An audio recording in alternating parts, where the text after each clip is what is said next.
Good morning, Glide family. Good morning, Change Band. It's good to see you. Good morning, Glide Ensemble. Good morning. Love that, love that, love that. Dave Richmond. How many of you knew Dave? Raise your hand if you knew Dave. Look around. He's one, if you don't know who Dave is, find some of those people who just raised their hand and just say, tell me a story about Dave. In July 1973, Dave Richmond rode blindfolded in an unmarked car to a confidential location in the Oakland Hills. This was not the most comfortable of commutes, but he went willingly in order to nab the ultimate scoop. Scoop, a journalistic phrase that only people who have an affinity for journalism would really get what that meant at that time, in that era. He was going to get an exclusive interview with a hot R&B music group called Tower of Power. Yeah, that gives you a little bit of a taste of Dave Richmond. During his 7 years as a writer for Rolling Stone magazine, Dave found similar opportunities to profile other 1970 groups, all part of the Billboard Hot 100, such as the Average White Band, and Eddie Kendricks of the Temptations. The list is broad and deep for how Dave's penmanship with Rolling Stone magazine was manifested. You see, music was a part of the reason why Dave was attracted to Glide.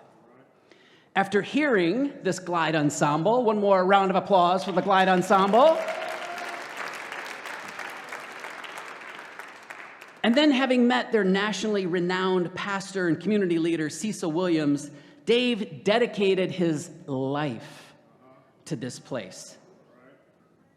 He believed in his core the mission of social justice and addressing poverty and homelessness and tackling the challenges of society head on rather than just passing them by. He served Glide for 30 plus years as one of its top leadership members. In his role, thank you.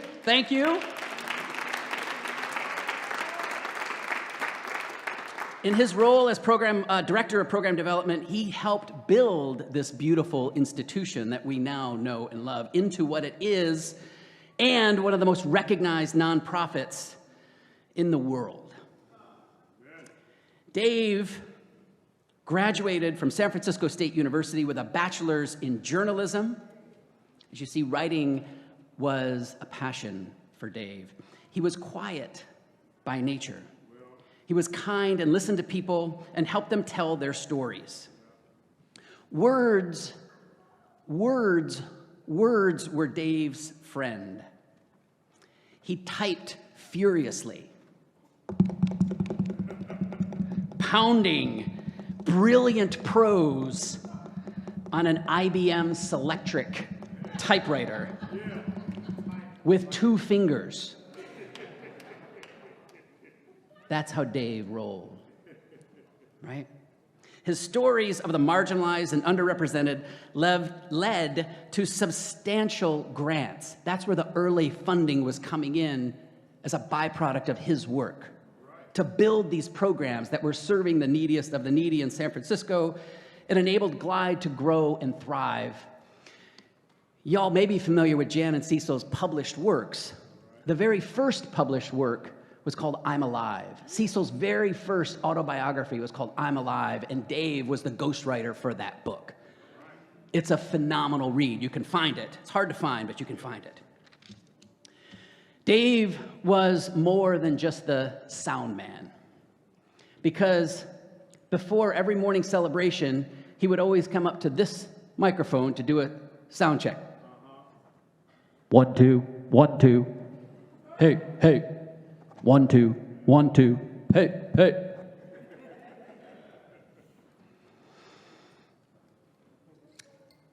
And then Dave found a love at Glide.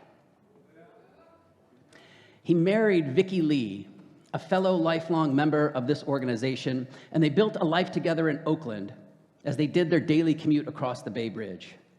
The pairing of Dave and Vicki were often found side by side behind Janice and Cecil.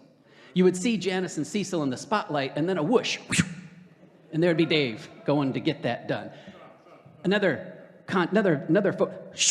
there's Vicki going to get. They were doers, and they did.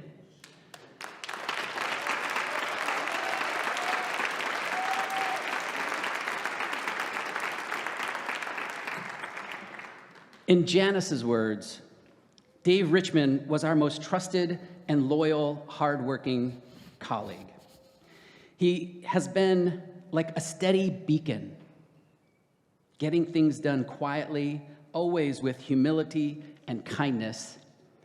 Dave allowed Glide to become a model organization as it is today, built upon compassionate service, brilliant celebrations, and innovative programs for not only this local community, but the wider area and the world at large.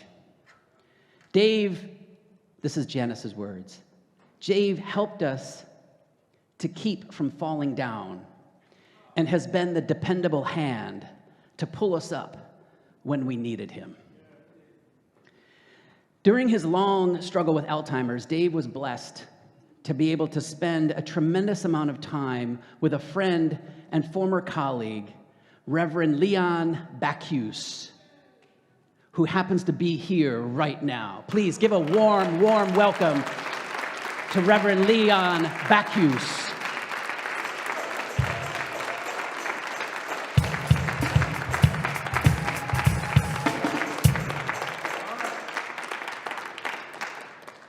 And in a very moth-like moment, Leon was Cecil's assistant. And when Leon started here, he would go to Dave. He would go to Dave for guidance, for comfort, no doubt, for help in getting things done. And in one of those kind of quirky twists of life, Dave had Leon for him as a source of guidance, comfort, and help during this long struggle in the last chapter of his life. Leon was one of those few individuals that could make Dave laugh hysterically. And he visited Dave just about daily and was with him through to his last breath. Dave is preceded death by his father and mother, Al and Merle Richmond. He is predeceased by his brother, Joe, who passed away on July 17, 2023. Dave is survived by his beautiful wife, Vicki, his son, Sean, his grandchildren, Nicholas and Reese, his sister, Jane, and the many, many, many people, Dan, Debbie, Eric, Chrissy, all of the people that came here today to honor his memory.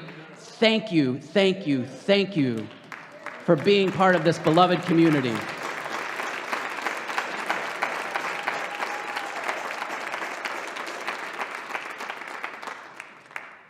And now we have a gift of hearing from the man himself. From 2009, we've gone into the archives. Thank you, Glide, community, and thank you to my sisters and brothers in the ensemble. I came here in 1975 while I was working as a newspaper editor and a frequent contributor to Rolling Stone magazine. And I got here because my father told me, Glide seems like your kind of place, and Cecil seems like your kind of guy. And what makes that especially remarkable is I'm a red diaper baby. So my mother and father were both members of the American Communist Party. And I really kind of, very moved by the fact that my communist and atheist father recommended that I go and continue my journey at a United Methodist Church.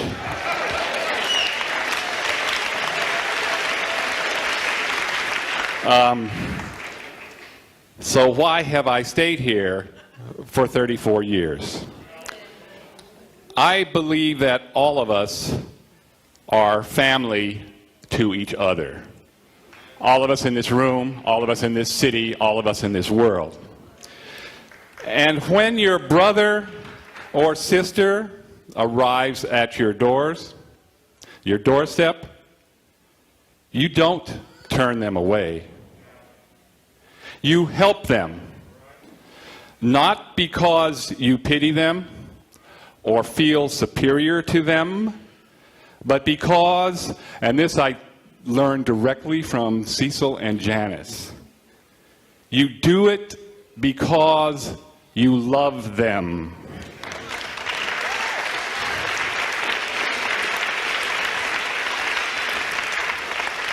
As part of that spirit, I'm going to also give a shout out to the people down in Freedom Hall, because they are also part of this community. And finally, why Glide matters so much to me.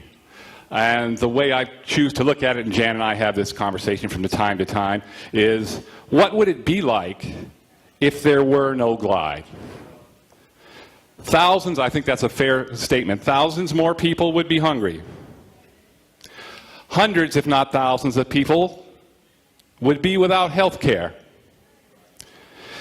Hundreds of children would have no place to grow and to learn and to play. There would be more homeless people with no place to stay.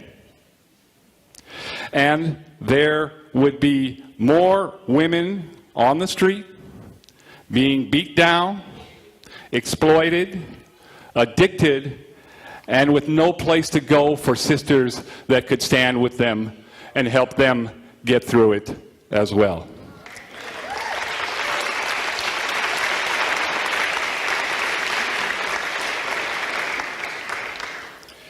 This has been my spiritual journey here, and I will be grateful for that until the day I die. Thank you.